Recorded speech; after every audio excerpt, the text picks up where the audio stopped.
In the Unresolved Problem segment tonight, criminal charges for teachers who participate in sex ed courses? Well, that's what a Wisconsin prosecutor is threatening. A new state law sets some guidelines for sex education, which isn't mandatory, but a district attorney says teachers could be charged with contributing to the delinquency of a minor if they follow the law.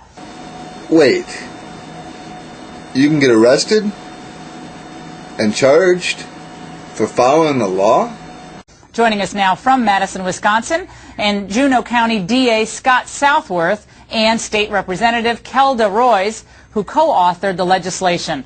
I want to start with you, Representative Roys, and welcome to both of you. Why did you feel that there was a need for this particular piece of legislation in the public schools in Wisconsin? Good question. At its heart, this bill is about what it takes to keep kids safe and to empower them to make healthy decisions throughout their lives. We recognize that there is a crisis, a public health crisis here in Wisconsin and nationwide.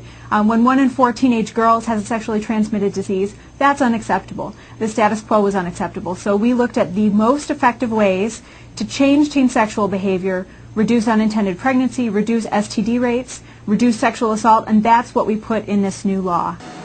Okay. Question sounds pretty well answered, doesn't it? The goal here then to say, look, you're having sex anyway, so here's how to use a condom. I mean, because if your goal is to keep young people healthy and safe, they obviously shouldn't be engaging in sexual activity as a teenager, right? Right. But that doesn't mean they're not going to do it anyway. This is kind of a two-part question here, because first she asks if the goal is to say to teenagers, since you're going to have sex anyways, here's how to use a condom. Well, obviously, no, that's not the goal. The lady outlined 4 goals. First, to change teen sexual behavior. Second, to reduce unintended pregnancy. Third, to reduce the STD rate. And fourth, to reduce sexual assault. Well, that's why the data is so important. And when you look at the data, when you look at what pediatricians have say, we have decades of evidence that give us a roadmap for how to help. The roadmap is clear. The roadmap is if you don't have sexual activity as a teenager, you're not going to get an STD. That's the clear fact. That is the only fact that is incontrovertible, is it not? That is the only fact that's incontrovertible. However, you're completely ignoring the fact that we have decades, as the lady said, decades of evidence that presents that you can teach kids about abstinence all day long. It's still going to happen. And that is why abstinence must be a part of any good sex education program. Sex education programs have to include information about abstinence, but it's not responsible to stop there. You also have to give information about contraception, about resisting peer pressure, about stopping sexual assault, about Okay, Roy's just hit the nail on the head here. It's not responsible to stop at only teaching abstinence. You have to teach them about all the other stuff surrounding it. You need to give them a broad field rather than a narrow field. If you restrict them to a narrow field and you tell them this is the only option available to you, you're creating a thing called an ultimatum. We all know how ultimatums work. Typically, human nature indicates you're going to choose the one that the person giving the ultimatum didn't want you to choose. Get into this with Mr. Southworth because you're making some pretty inflammatory charges yourself. You're saying that teachers who follow this sex ed guideline, which is instructing on contraceptive use, could actually be running afoul of state criminal law. Can you tell us about that? Well, what I've pointed out is a real dichotomy that the legislature created in this new mandate, which is to require teachers not just to provide basic reproductive instructions on human biology, human physiology, but to cross the line and to force them to instruct children on how to engage in recreational sex. Cross the line? Force them to teach kids how to engage in recreational sex? No, that's not what's going on here, buddy. What's going on here is we're educating them that if they're going to make these poor choices, that they should at least take these other alternative measures to protect themselves. The bottom line is, in the state of Wisconsin, sex with a child, sex by children with other children, is illegal, and to instruct them on how to engage in sex using condoms, etc., is akin to telling children that it's illegal to engage in drug use, but because we think some students are going to do that, we should instruct them on how to use a needle to inject drugs into their veins. What? Oh, come on. Are you serious? They're nothing alike. Nothing alike at all. It's ridiculous, and it puts both our children at risk, and in this case, because the new law conflicts with statutes regarding encouraging the delinquency or the criminal behavior of a minor, I think it puts our teachers at risk. And so I've asked the districts in my county to stop their sex education programs until the next legislative cycle, when I hope the legislature will either amend or repeal this law. Stop teaching sex ed until the legislation looks at the law again.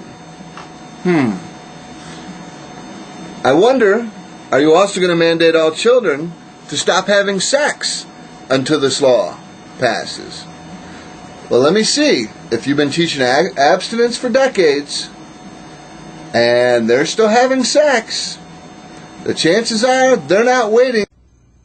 Absolutely. I support sex education. I support teaching human biology and reproduction, and I've actually encouraged my school districts to move that portion of the human growth and development teaching into the science classes. Representative Royce, I want to understand how NARAL, the National Abortion Rights League, and Planned Parenthood plays into this, because I understand they actually were partially the impetus for your moving on this legislation. Again, to teach the use of contraceptives to school children, I guess age-appropriate instruction. Well, the new law requires age-appropriate, medically accurate information to be given to young people, again, about abstinence and about contraception, as well as many other topics like stopping sexual assault. But what's important is that we actually know how to help teens make healthy decisions. Sounds like a winner. Age-appropriate. It's, factually backed with scientific data, and it could possibly be a tool that our children could use to make healthier, wiser decisions. And that means helping teens Is it healthy for them to be having sex? Reduce risky sexual activity. This conversation is so frustrating. If the goal is... No. What is the goal? And Ms. Royce, excuse me for asking this question, but would you recommend to the 14-year-olds watching this show right now with their parents that they should be having sexual activity? What a dumb bitch! Wait a minute. We already established what the goal was. Let's see. To change teen sexual behavior, to reduce unintended pregnancy, to reduce STD rate, and to reduce the potential for sexual assault. Pretty fucking obvious here, lady. What's your major malfunction?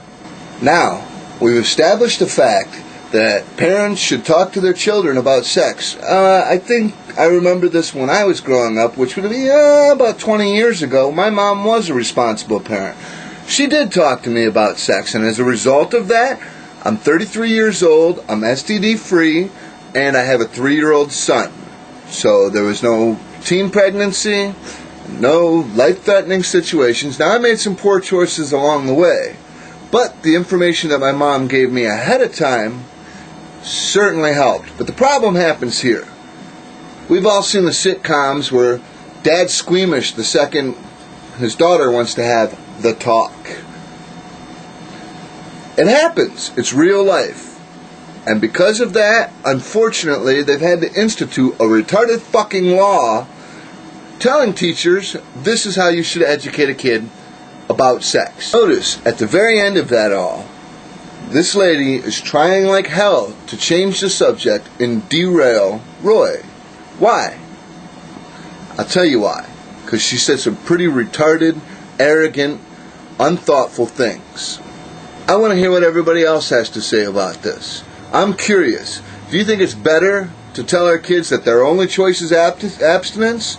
Or tell them that we'd prefer you have abstinence, but if the situation arises and it's necessary, then these are your options and the ways that you can protect yourself and remain healthy. Alright, I'm Bcino, and I'm sick of this shit.